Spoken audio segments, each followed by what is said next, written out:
যারা এতেকাফ করতে ইচ্ছুক আপনারা এখন থেকে প্রস্তুতি নিন।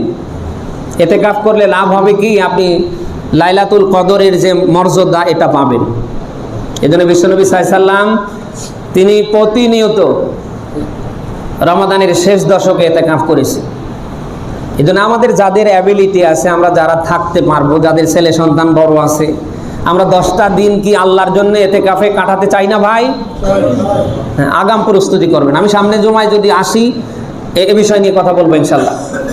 এবং 2 নম্বরে আর একটা ছোট্ট করে মেসেজ দিচ্ছি, আমাদের যাদের নিসাব পরিমাণ সম্পদ আছে, আমরা যারা জাকাত দিতে অ্যাবিলিটি রাখি, আমরা এখন থেকে নিয়ত করি, যারা অভাবগ্রস্ত, জাকাত খাওয়ার মতো যারা হকদার, সূরা তাওবার 60 নম্বর আয়াতে আল্লাহ এখানে 8 শ্রেণীর মানুষের জাকাত খাবার কথা ব্যক্ত করেছেন।